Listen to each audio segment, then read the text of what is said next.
Artificial intelligence రంగంలో సంచలనాలు సృష్టిస్తున్న open AI ఇప్పుడు ఒక వివాదాస్పద నిర్ణయంతో వార్తల్లో నిలిచింది. ఇప్పటి వరకు అత్యంత కఠినమైన నిబంధనలు పాటించిన చాట్ జీపీటీలో త్వరలో అడల్ట్ కంటెంట్కు అనుమతి ఇవ్వాలని ఆ సంస్థ భావిస్తోంది. అయితే ఈ నిర్ణయంపై స్వయంగా ఓపెన్ ఏఐ సలహాదారులు, నిపుణులు తీవ్ర అభ్యంతరం వ్యక్తం చేస్తున్నారు. అసలు ఓపెన్ ఏఐ ఎందుకు ఈ సాహసం చేస్తోంది? నిపుణులు ఎందుకు భయపడుతున్నారు? ఆర్టిఫిషియల్ ఇంటెలిజెన్స్ ప్రపంచంలో ఇదొక పెను మార్పుగా భావిస్తున్నారు.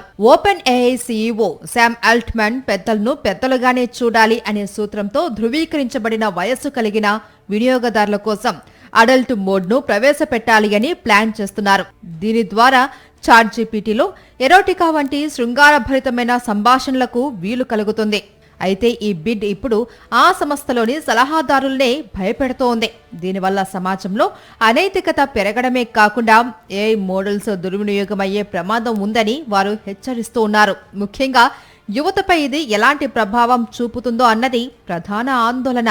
ఇప్పటికే అక్రమ మార్గాలలో వాడుతున్న వారు ఉండగా అధికారికంగా అనుమతి ఇస్తే పరిస్థితి చేజారిపోతుందని నిపుణులు వాదిస్తున్నారు. మరోవైపు ఓపెన్ ఏఐ మాత్రం పక్కాగా వయసు నిర్ధారణ చేసిన తర్వాతే ఈ ఫీచర్ ని అందుబాటులోకి తెస్తామని చెబుతుంది. కానీ సాంకేతికతలో ఉండే లొసుగుల వల్ల మైనర్లు దీని బారిన పడే అవకాశం ఉంది అన్న భయం వెంటాడుతోంది.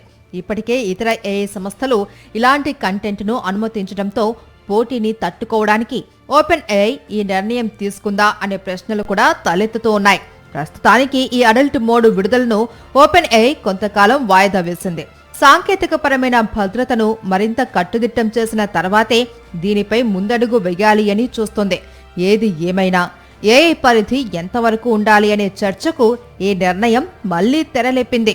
చూద్దాం మరి భవిష్యత్తులో ఈ పరిణామాలు ఏ మలుపు తిరుగుతాయో.